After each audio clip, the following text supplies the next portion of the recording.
Harrison Ford spent a lifetime playing men no enemy could defeat. As Han Solo in Star Wars, he became the fearless pilot who captured the imagination of generations. As Indiana Jones in Raiders of the Lost Ark, he transformed adventure into cinematic history.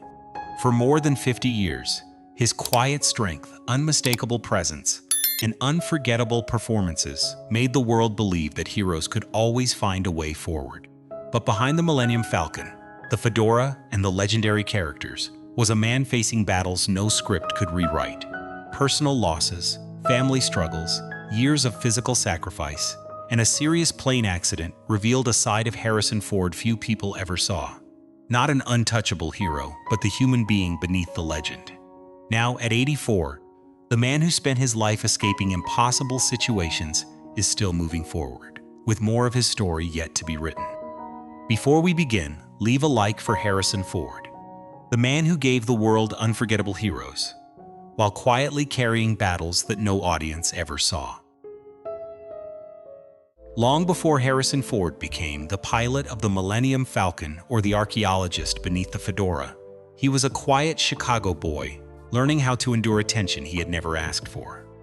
Born on July 13, 1942, and raised in Park Ridge, Illinois, Harrison grew up between two family traditions: his mother Dorothy's Jewish heritage and his father Christopher Ford's Irish Catholic background. Both parents had performed before Christopher moved into advertising, so stories and voices were familiar at home even when confidence was not. Ford later remembered arriving at a new school as a short, awkward child and being repeatedly shoved down a steep hill by other boys. Each time he climbed back up. Years later, what remained in his memory was not a speech about courage, but the detached curiosity with which he watched the behavior around him. Even then, he seemed to observe life from a slight distance, noticing people, reactions, and contradictions before he knew that such attention could become an actor's most useful instrument. There were early signs that the silent boy was testing his voice. He joined the Boy Scouts, spent time outdoors, and worked with the radio station at Maine East High School, where speaking into a microphone offered a controlled distance from the crowd. Yet college exposed a deeper struggle.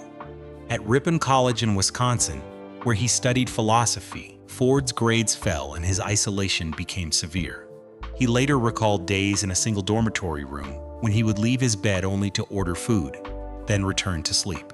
On other days, he walked as far as the outside door of a classroom, touched it, and turned back without entering. Looking back in 2026, he said plainly, "I was failing at school. I felt isolated, alone." This was not the polished reserve audiences would later admire. It was a young man unable to cross a doorway, watching his education and confidence narrow around him while he had no clear language for what was happening. The turning point arrived almost by accident.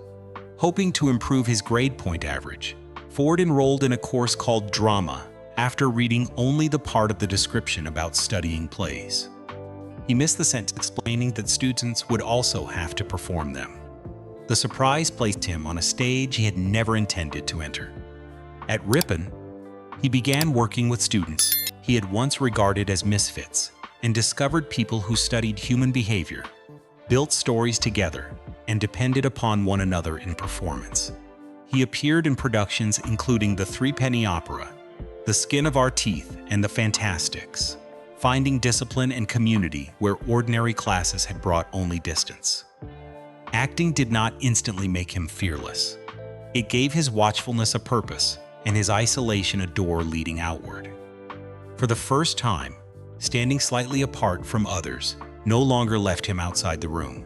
It helped him understand the people inside it. Ford later said of that discovery, "It really changed my world, changed my life." The young man who had once turned away from a classroom door had found a reason to walk through another one, stand beneath the lights, and begin the work that would eventually carry him west to Los Angeles. Los Angeles promised Harrison Ford a future in acting, yet for years it seemed determined to teach him how easily a dream could be ignored. He arrived in California in 1964 at 22, newly married to Mary Marquart and carrying the practical hope that steady work would create its own opening. Columbia Pictures placed him in a new talent program for $150 a week, a modest contract that brought him inside the studio system without bringing him any closer to recognition. His appearances were brief, sometimes uncredited, and his face vanished almost as quickly as it appeared. The studio had given him a contract, yet it had not given him the dignity of being fully seen. Years later, Ford remembered a studio executive telling him that he had no future in the business and suggesting changes to his name and appearance. The judgment was delivered before Hollywood had truly seen what he could do. Ford left with no promise of another chance, only the decision that someone else's certainty would not become the final verdict on his life. After every setback, the pressure deepened when Ford and Mary became parents to 2 sons. An unsuccessful audition no longer ended at the studio gate. It followed him home in the form of rent, food, and responsibilities that could not wait for recognition. Acting remained the profession he wanted, but wanting it could not support a household. Ford therefore taught himself carpentry, learning to measure, cut, fit, and finish wood with the same concentration he brought to a role. The work was not a burial place for his ambition. It was the means by which he protected his family and refused the weakest parts Hollywood offered simply because he needed money. The hands waiting better scripts built cabinets, repaired doors, and shaped furniture designed to endure. Every finished piece gave him what the film business rarely did, a result he could see, test, and stand behind at the end of the day. Carpentry also returned a measure of control to a man whose acting future depended on decisions made in rooms he could not enter. A board could be measured twice, a flawed joint could be corrected. A cabinet either stood straight or it did not. In Hollywood, a careful performance could disappear after a glance from an executive who had already made up his mind. Ford learned to live between those 2 worlds without allowing either one to erase the other. He accepted work, raised his children, and continued acting whenever a role offered something worth doing. Recalling the period years later, he explained that he sometimes completed carpentry jobs when few industry people were present, because, as he put it, "I wanted them to think of me as an actor, which I was." Beneath the dry simplicity of that sentence was a stubborn conviction. Rejection had delayed his career, but it had never earned the right to rename him. In 1973, at 31, George Lucas cast Ford as Bob Falfa in American Graffiti. The role was small, but the effect was unmistakable. Ford brought a quiet danger, physical ease, and dry confidence that remained in the memory after the character left the screen. For the first time, qualities the studios had failed to classify became the very reason audiences noticed him. American Graffiti did not rescue Ford from uncertainty overnight, and it did not remove the need to work with his hands. It did something more important. It proved that the years of waiting had preserved rather than diminished his ability. Before fame arrived, Harrison Ford had already learned how to carry responsibility, master a demanding craft, withstand humiliation, and continue without applause. Hollywood would later call his rise sudden. The truth had been built more slowly. One audition, one cabinet, one family obligation, and one refusal to let another person's judgment define the ending. The opportunity that changed Harrison Ford's life did not announce itself as a breakthrough. By the mid-1970s, he was still accepting carpentry work while protecting the acting career he had never abandoned. During a job at the offices of Francis Ford Coppola, Ford crossed paths again with George Lucas, who was preparing a new science fiction film and wanted unfamiliar faces for its central roles. Ford was later asked to read Han Solo's lines opposite actors being considered for the project. He entered those sessions to help reveal what others could do, unaware that his own performance was being measured as well. The dry impatience, humor, and authority he brought to the dialogue made the character feel complete before the cameras ever rolled. The readings did not hand him the role in a single dramatic instant, but they opened the door the previous decade had kept closed. The working actor brought in to support the process became the man Lucas could no longer overlook. When Star Wars opened in 1977, recognition arrived with a force no contract or audition could have prepared him for. Ford made Han Solo charming without softness, reckless without emptiness, and loyal without surrendering the guarded instincts that defined him. Audiences carried the character's voice, expression, and defiant humor into their own lives. The actor, once told he had no future in the business, became one of the most recognizable men in the world. Yet success created a contradiction that would follow him for decades. Before Star Wars, Ford had fought to be seen. After it, he had to protect the right to remain partly unseen. Strangers approached him through the mythology of Han Solo, while Ford remained private, practical, and wary of celebrity for its own sake. The role gave him freedom to choose his work, but it also placed a public image between Harrison Ford and anyone meeting him for the first time. In 1981, Raiders of the Lost Ark gave him a second character capable of outliving fashion. Indiana Jones carried danger with wit, exhaustion, intelligence, and stubborn courage, allowing Ford to create an adventurer who felt human even at the center of spectacle.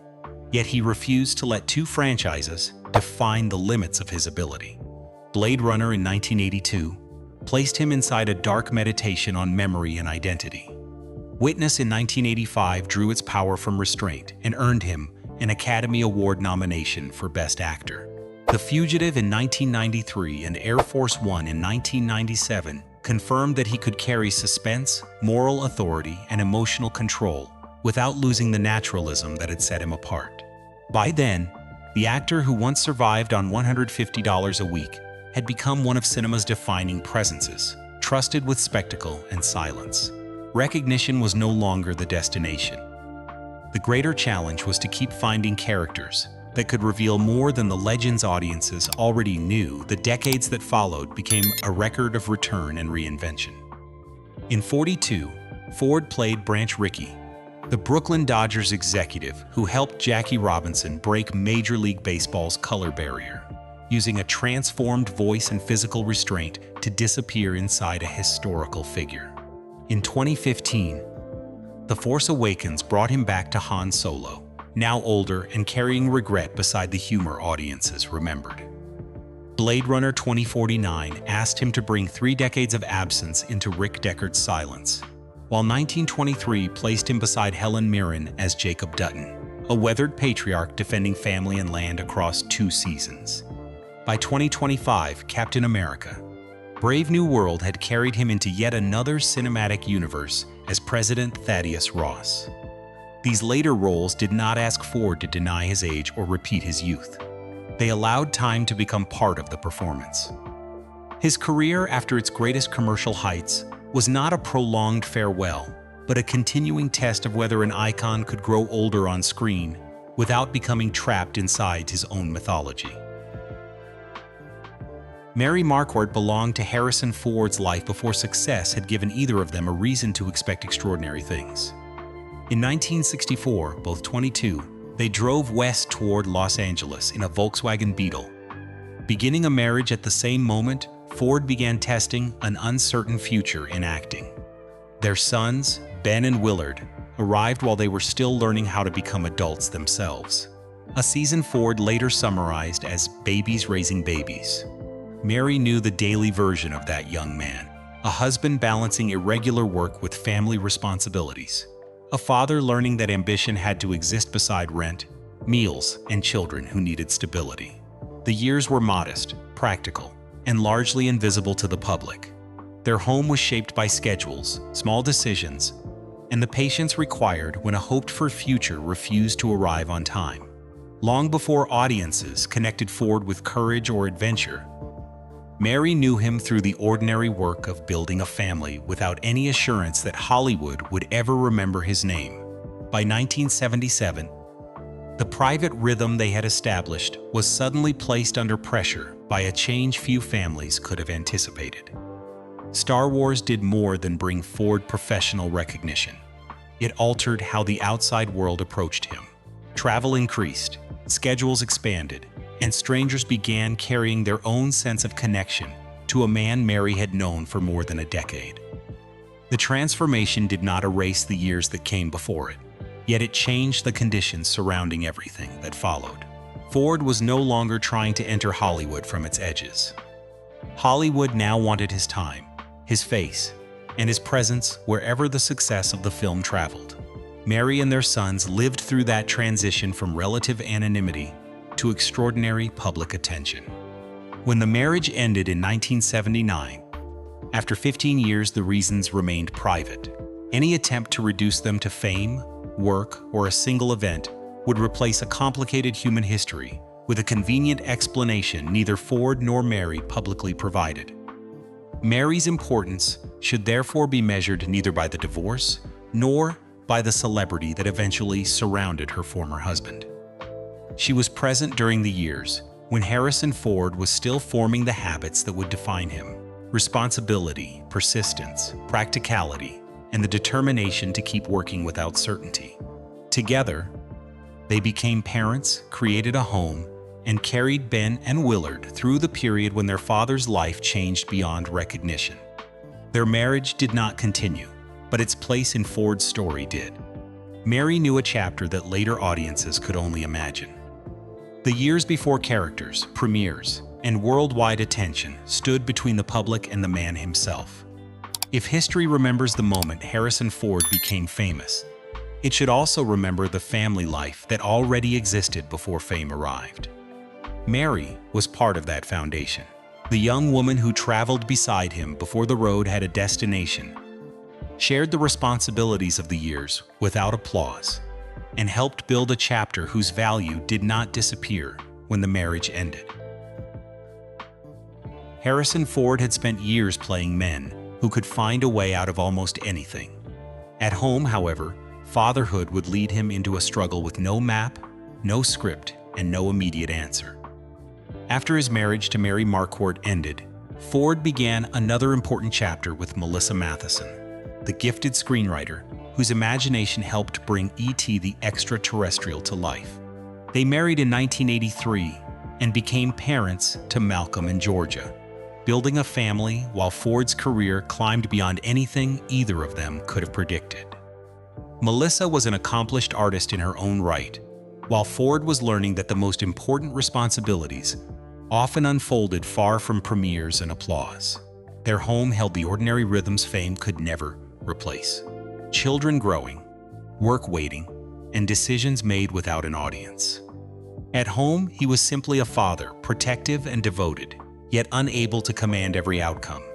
That truth became painfully clear through Georgia, their only daughter, and through a medical journey that would test the patience, hope, and endurance of everyone who loved her. Years later, at a 2016 benefit for finding a cure for epilepsy and seizures in New York, Ford looked back on the long road his daughter had endured.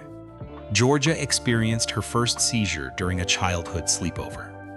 The family was initially told that she was suffering from acute migraines, and medication was prescribed, yet the true cause remained hidden. A few years later, another major episode struck on a beach in Malibu, where a film director happened to find her and help. Ford remembered believing that in Los Angeles, surrounded by exceptional physicians, an answer surely had to be within reach. Still, epilepsy was not identified. The years moved forward, yet the family remained caught between recurring fear and answers that never seemed complete. Then, while Georgia was studying in London, another seizure carried them back to the same uncertainty they had hoped was behind them. This time, the family turned to New York University Langone and neurologist Dr. Orrin Davinsky. At last, the condition had a name: epilepsy. With the correct diagnosis came appropriate medication and therapy, and Ford told the audience in 2016 that Georgia had remained free of seizures for 8 years.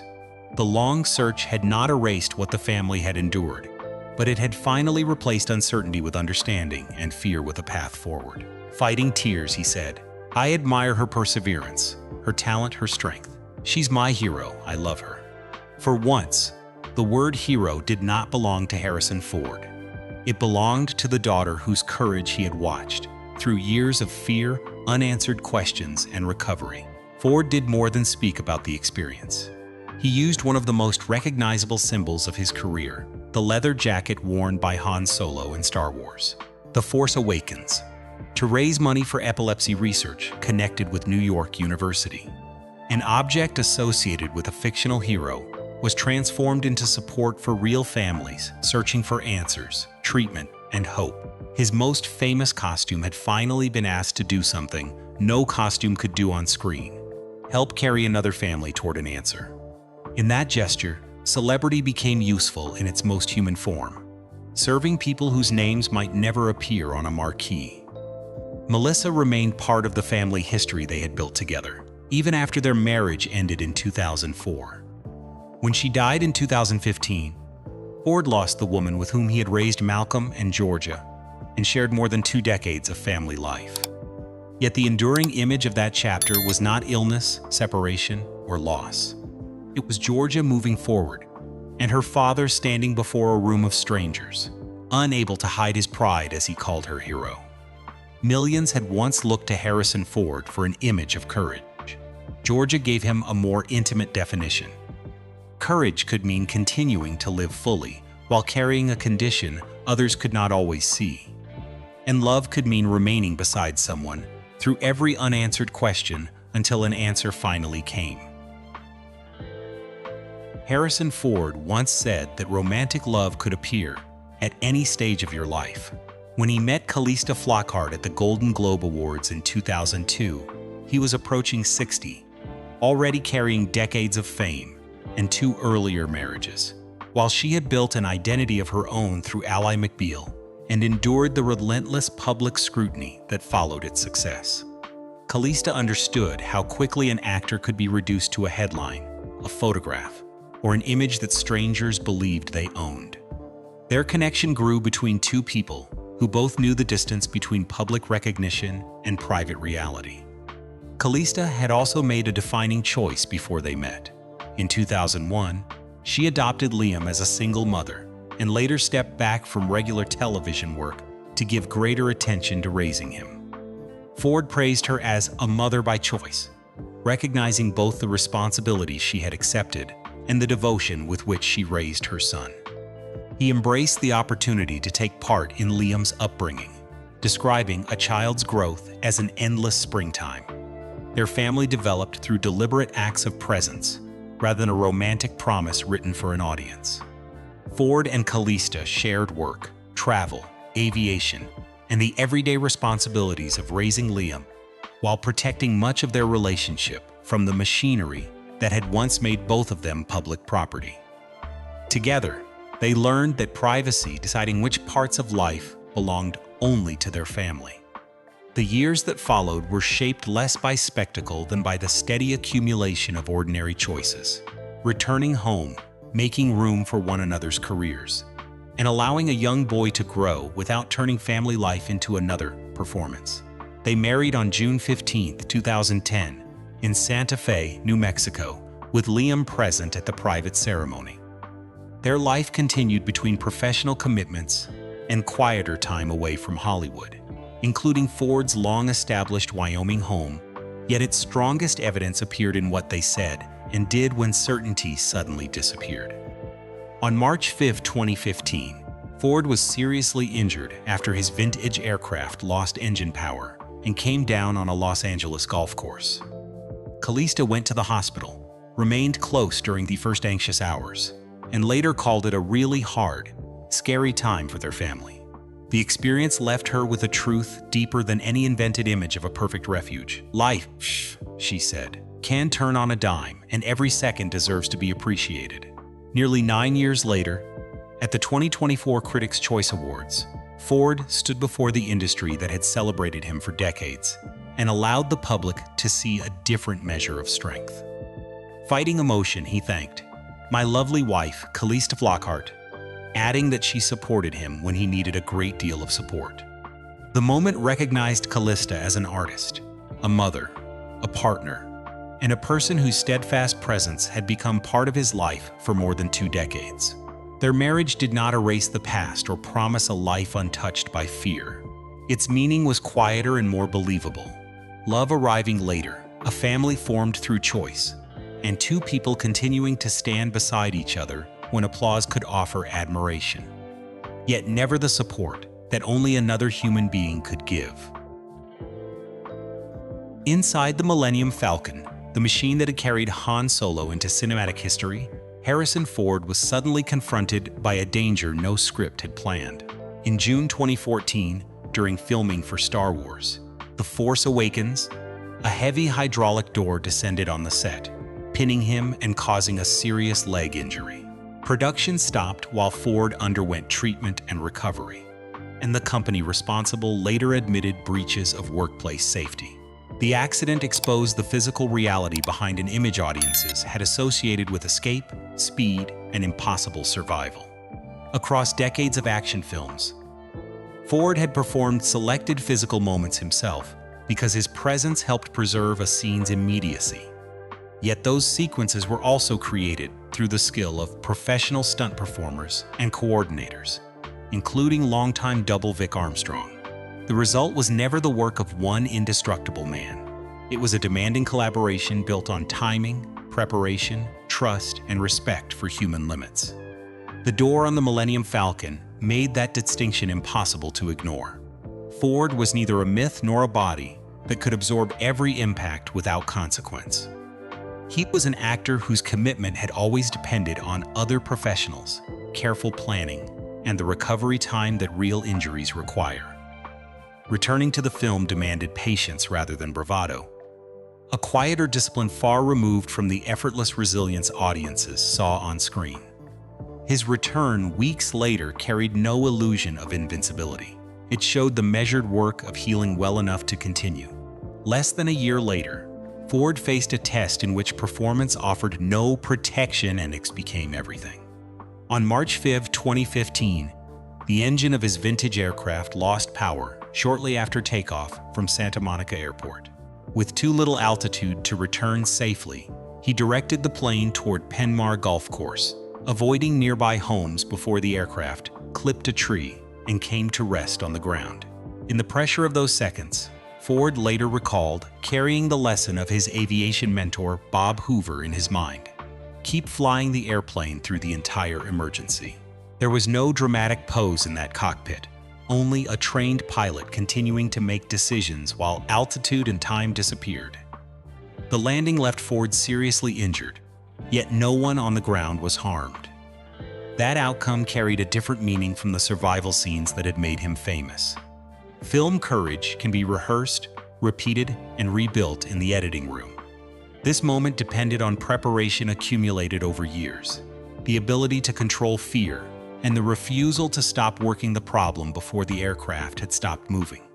His recovery would take time, and for Calista and the rest of his family, the incident became a reminder of how quickly an ordinary day can divide into a before and an after.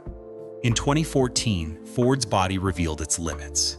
In 2015, his judgment revealed the strength that can remain when physical control is slipping away.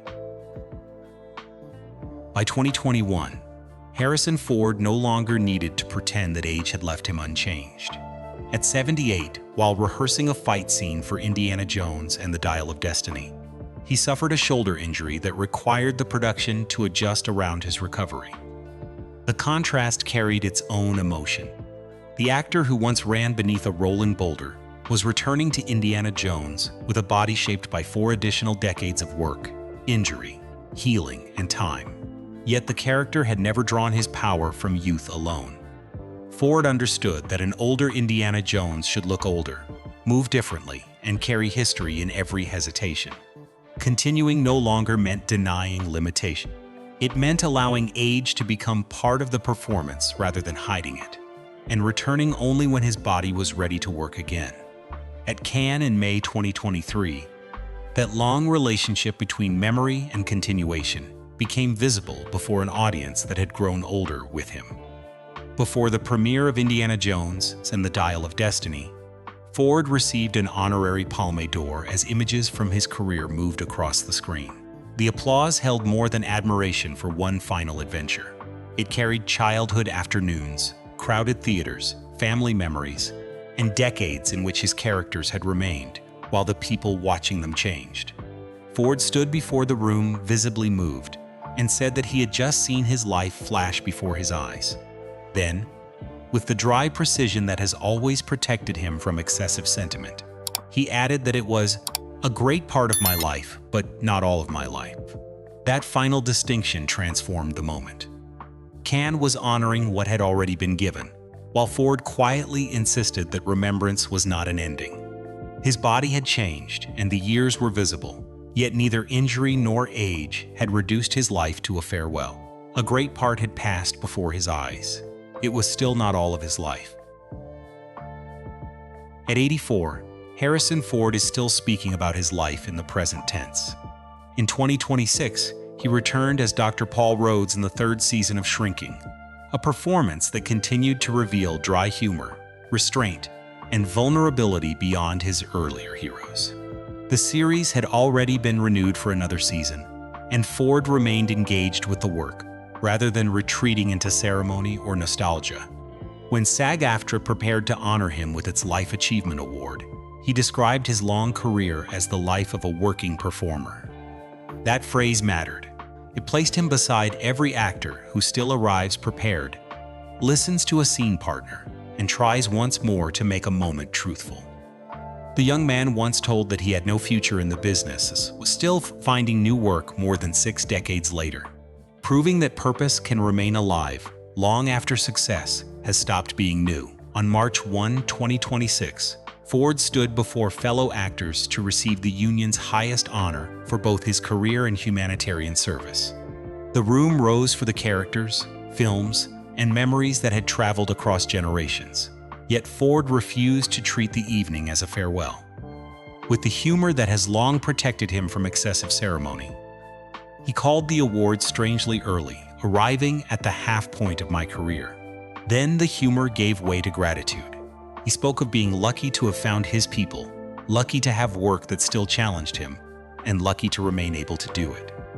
Those words belong to an older artist who understood how rare meaningful work can be and how little of it should be taken for granted. The award looked backward across an extraordinary career, while Ford's own voice kept pointing forward. Beyond film and television, Ford spent decades turning public influence toward responsibilities that would remain after any premiere ended. He first became involved with Conservation International in 1991 and now serves as vice chair of its board, supporting work that protects nature while recognizing that human well-being depends upon it. His message has remained direct. People need nature, and humanity lives within it rather than above it. His commitment was never limited to public narration. It included years of meetings, advocacy, and quieter work intended to move institutions toward action. Aviation carried a similar sense of responsibility. In Wyoming, Ford volunteered his helicopter and experience during search and rescue efforts, helping recover a hiker suffering from altitude illness and later assisting in the search for a missing Boy Scout. No character name was attached to those flights, and no audience waited when the aircraft returned. The roles on screen made courage visible. These choices showed what training and responsibility could mean when another person genuinely needed them. Harrison Ford's life cannot be measured only by the characters that made his face familiar. It can also be found in the responsibilities he carried before fame, the craft he protected through years of rejection, the daughter whose perseverance he called heroic, the colleagues whose work he respected, the land and ecosystems he helped defend, and the people brought home through rescue flights that required no applause. At 84, he neither pretends to be untouched by age nor allows age to turn his story into an ending. He still sees himself as a working actor, curious, challenged, and continuing to add meaning to a life the world has already celebrated many times. His journey offers a quiet lesson to those who have grown older beside him. A life does not lose its purpose when its most famous chapter has passed. Purpose can deepen through work, service, gratitude, and the decision to remain present. Which Harrison Ford role has stayed with you through the years? Share your memory below and join us in honoring a remarkable life that is still being written.